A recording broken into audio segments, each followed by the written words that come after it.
GHMC 150 డివిజన్ల నుండి 300 డివిజన్ల వరకు పెంచుతూ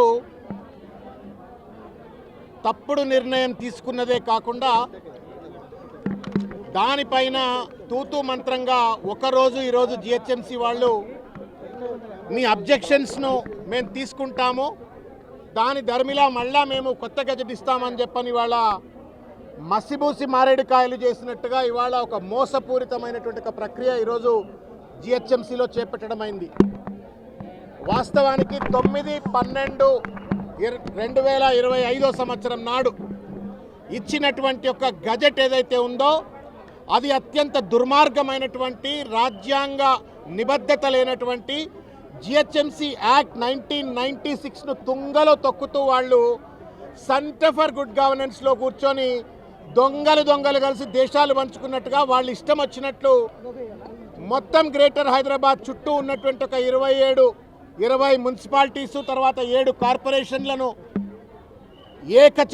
ఒక నియంతృత్వ ధోరణితో మెర్జ్ చేయటమే కాకుండా ఇవాళ ఇష్టం వచ్చినట్టుగా వాళ్ళు 300 డివిజన్లకు పెంచినటువంటి ఒక పరిస్థితి చూస్తూ ఉన్నాం.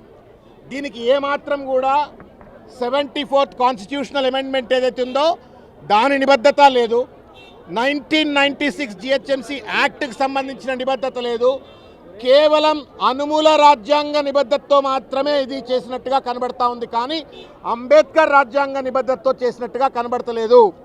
ఎందుకు ఈ మాట చెప్పాల్సి వస్తుందంటే చట్టం ఒక ఊరంతా ఒకదారి ఉలిపికట్టు ఒకదారి అన్నట్టుగా ఇవాళ మున్సిపల్ శాఖ మాత్యులు కానీ మంత్రిత్వ శాఖ కానీ లేకపోతే జిహెచ్ఎంసీ అంతా కూడా ఇవాళ 1,34,00,000 మంది పాపులేషన్ ఉంది అని చెప్పని జిహెచ్ఎంసీ చెప్తా ఉంది. రూల్ ప్రకారంగా యావరేజ్ 300తో కనుక డివైడ్ చేసినట్టయితే యావరేజ్ 44,667 మంది ఒక్కో డివిజన్లో ఉండాల పాపులేషన్. అయితే రూల్ ఏం చెప్తుంది అంటే కొన్ని చోట్ల వేరియన్సెస్ ఉంటాయి కాబట్టి ఆ వేరియన్సెస్ 10% ఎక్కువ కానీ 10% తక్కువ కానీ ఉండొచ్చు అని చెప్తుంది. అంటే దాని అర్థం ఏంటి? అయితే 44,000 ఉండాలా, లేదు 40,000 ఉండొచ్చు, లేదు 50,000 ఉండొచ్చు. కానీ కొన్ని డివిజన్లలో 20,000, 16,000, కొన్ని డివిజన్లలో 60,000 ఇష్టం వచ్చినట్లుగా వాళ్ళు ఒక పార్టీని గెలిపించాలనో లేకపోతే వాళ్ళ రాజకీయ ఆధిపత్యాన్ని సంపాదించుకోవాలని చెప్పని Revanth Reddy and company and Congress party ఆలోచించిందో మొత్తానికి కూడా ఇది ఒక లోపభూయిష్టంగా చేసినారు. మీరు కనుక గమనించినట్టయితే ఎంత ఆదర జీవో 9 బీసీలకు 42% రిజర్వేషన్ ఇచ్చేటప్పుడు ఇట్లనే ఆగమాగమైనరు. మూతోడు జవాబు లెక్క హైకోర్టులో జీవో 9 కొట్టివేసినారు. ఇవాళకి కూడా కోర్టులో మూలుగుతూ ఉన్నది. దీన్ని కూడా కోర్టులో కొట్టివేసేటువంటి ఒక చిల్లర నిర్ణయం ఈ ప్రభుత్వం తీసుకుందనడానికి కారణం ఏంటి అంటే 2వ తారీఖు నాడు ఆర్డినెన్స్లు పట్టుకొచ్చినారు. ఏది 27 మున్సిపాలిటీలను మున్సిపల్ కార్పొరేషన్లు మెర్జ్ చేసేటువంటి ఒక నిర్ణయం. ఆ ఆర్డినెన్స్ 2వ తారీఖు నాడు వస్తుంది, 9వ తారీఖు నాడు డీలిమిటేషన్స్ అని వస్తాయి. ఇది ఎట్లా సాధ్యం అవుతుంది అనేటువంటిది మానవ మాత్రలకు సాధ్యం కానటువంటిది. కనీస డాక్యుమెంటేషన్ కానీ కన్సల్టేషన్ కానీ మ్యాప్స్ అప్రాప్రియేట్గా డిజైన్ చేయటం కానీ ఏమీ లేదు. వాళ్ళు గజెట్లో ఇచ్చినటువంటి ఒక వివరాలు కనుక చూసినట్టయితే ఇవాళ ఇక్కడికి వస్తే ఈ మ్యాప్ ఇచ్చినారు, ఇవాళ ఇక్కడికి వస్తే ఈ మ్యాప్ చూపెట్టినారు. ఈ మ్యాప్ కూడా మీరు చూసినట్టయితే ఈ మ్యాప్లో వార్డ్ నెంబర్ 1 సైజ్ చూడండి. ఇక్కడ వార్డ్ నెంబర్స్ 1 సైజ్ ఎంత ఉంది, ఆ మధ్యలో ఉన్నటువంటి ఒక సైజ్ ఎంత ఉంది. అదే పద్ధతిలో టెరిటోరియల్ ఇంటిగ్రిటీ లేదు, ఇష్టం వచ్చినట్టు ఒకటి పెద్ద సైజు ఇంకోటి చిన్న సైజు. అదేవిధంగా పాపులేషన్లో కూడా 16,000, 60,000, 20,000, 30,000, 40,000, 50,000 చెట్ల మీద ఇస్తార్లు కుట్టినట్టుగా ఈ డీలిమిటేషన్ ఎక్సర్సైజ్ చేసినారు. మొత్తం ఇది జిహెచ్ఎంసీ యాక్ట్ తూట్లు పడిచే విధంగా తుంగలో తొక్కే విధంగా ఈ మొత్తం వ్యవహారం అంతా నడిపారు. మేము జిహెచ్ఎంసీ కమిషనర్ గారికి నిన్న కూడా రిప్రజెంటేషన్ ఇచ్చినాం, ఇవాళ కూడా రిప్రజెంటేషన్ ఇచ్చినాం. నిర్మాణాత్మకంగా జరిగిన ప్రతి తప్పును కూడా ఎట్లెట్లా ఒక్కొక్క రూల్ని ఎట్లా వయలేట్ చేసినారు, దీన్ని వెనక్కి తీసుకోండి. ఇంకొకటి ఏంటంటే మేము అడిగినాం, అయ్యా మరి ఈ 300 డివిజన్లు ఎవరు చేసినారు అంటే గమ్మత్ ఏంటంటే మేయర్ గారు చెప్పిండ్రు. మీరు నవ్వుతున్నారు కూడా. మేయర్ గారు చెప్పిండ్రు, డిప్టీ మేయర్ గారు చెప్తా ఉన్నారు, ఖైరతాబాద్ ఎమ్మెల్యే దానం నాగర్ గారు చెప్తా ఉన్నారు మాకైతే తెలియదండి ఎట్లా వచ్చినాయో 300 అని చెప్పని.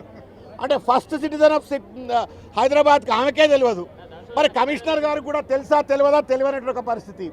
మొత్తం మీద కథ ఏందా అంటే దొంగలు కలిసి దేశాలు పంచుకున్నట్టుగా సెంటర్ ఫర్ గుడ్ గవర్నెన్స్ వాళ్ళతో చేయించారు.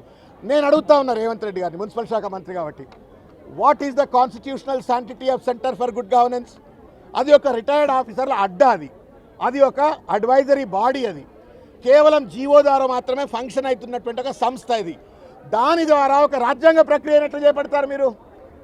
What kind of a constitution sanctity? అంటే నీకు తొత్తులుగా పనిచేసేటువంటి ఒక సెంటర్ ఫర్ గుడ్ గవర్నెన్స్తో నీ ఇష్టం వచ్చినట్టుగా మొత్తం డిమార్కేషన్ చేసుకొని, డీలిమిటేషన్ చేసుకొని ఇవాళ ఒక ప్రజాస్వామికంగా ఇవాళ ఈ యొక్క దుర్మార్గమైన చర్యకు పాల్పడ్డారు. దీన్ని తీవ్రంగా ఖండిస్తూ ఉన్నాం. ఒక విషయం మీడియా మిత్రులు కూడా అర్థం చేసుకోవాల్సింది ఏంటంటే, ఈ డీలిమిటేషనే కదా ఏమవుతుంది అంటే, delimitation will define the development, delimitation also will become the basis for the fourth coming elections. అంటే ఓటర్ల యొక్క హక్కును కూడా కాలరాసే విధంగా, ఒక డెమోక్రాటిక్ స్పిరిట్ను దెబ్బతీసే విధంగా, ప్రజాస్వామ్యం మీద గౌరవం లేకుండా ఈ చిల్లర వ్యవహారం నడిపారు. ఎట్లయితే హైకోర్టు దవడ బలగొట్టిందో జీవో 9 విషయంలో, నాకు తెలిసి ఈ గజెట్ విషయంలో కూడా హైకోర్టు దవడ బలగొడుతుందని చెప్పి నేను అనుకుంటా ఉన్నాను. సరే, కోర్టుల దాకా పోతారు, ఎవరో పోతారు, కొట్లాడతారు. అసలు మీ తెలివి ఎక్కడ పోయింది? మీరు ఎందుకు అనుమల రాజ్యాంగాన్ని అమలు చేస్తూ ఉన్నారు? ఎందుకు నియంత్రిత ధోరణితో పనిచేస్తూ ఉన్నారు? ఎందుకు ఇష్టారాజ్యంగా మీరు జీవోలు పట్టుకొచ్చి ప్రజల మీద రుద్దే ప్రయత్నం చేస్తూ ఉన్నారు? ఒక పక్కన ప్రజాపాలన అంటేని, పారదర్శక పాలన అంటేని మీరు ఇన్ని రకాలుగా, రాహుల్ గాంధీ ఏమంటాడు, దేశమంతా జై సంవిధానం చెప్పని రాజ్యాంగం పట్టుకొని తిరుగుతాడు. గమ్మత్ ఏంటంటే 74వ రాజ్యాంగ అధికరణ, 74th constitutional amendment, 73rd and 74th పట్టుకొచ్చింది రాజీవ్ గాంధీ. రాజీవ్ గాంధీ పెట్టిన పార్టీలో ఉంటారు. ఆయన పట్టుకొచ్చినటువంటి ఒక 74 యొక్క రాజ్యాంగ అధికారాన్ని తుంగలో దొక్కే పరిస్థితి చేస్తూ ఉన్నారు. ఇది ఒక అపహాస్యం, ridiculous of democracy, ridiculing the constitution. మొత్తానికి దీన్ని మేము బీఆర్ఎస్ పార్టీ తీవ్రంగా ఖండిస్తూ ఉన్నాం. ఒకవేళ కనుక ఈ గజెట్ని వెనక్కి తీసుకోకపోయినట్టయితే, ఒక డెడికేటెడ్ కమిషన్ ద్వారా, కాన్స్టిట్యూషనల్ శాంటిటీ ఉన్న డెడికేటెడ్ కమిషన్ ద్వారా కనుక ఈ మొత్తం ఎక్సైజ్ కనుక జరిపి మళ్ళా ఒక న్యాయబద్ధంగా, రాజ్యాంగబద్ధంగా జరగకపోతే తప్పనిసరిగా మేము కోర్టు తలుపులు తడతాం. Thank you. ఇదంతా డొంక తెరుడు ముచ్చట్లు అవన్నీ. ఆ జీవో మీరు చూసిర్రా? మీరు చూసిర్రా జీవో? ఏదైతే కేంద్ర ప్రభుత్వం డిసెంబర్ 31 వరకు ఈ ఎక్సైజ్ కంప్లీట్ చేయాలా అని చెప్పని మా సోదరులు అడుగుతున్నారు. లోపల కూడా అలాగే చెప్పిండ్రు. మీరెవరన్నా చదివినరా? కార్పొరేటర్లు చదవలే, ఎమ్మెల్యేలు చదవలే. నాకు తెలిసి కమిషనర్ గారు, మేయర్ గారు చదివినరో చదవలేదు నాకు తెలియదు. అది మాత్రం సాకుగా చూపెడతా ఉన్నారు. మోసం చేయడానికి వాళ్ళ 100 సాకులు చూపెడతా ఉన్నారు. కానీ న్యాయం చేయడానికి న్యాయబద్ధమైన చట్టాన్ని తుంగలో దొక్కుతా ఉన్నారు. అసలైన తొలి వెలుగు. ఫాలో వాట్సాప్ @తొలి వెలుగు అఫీషియల్.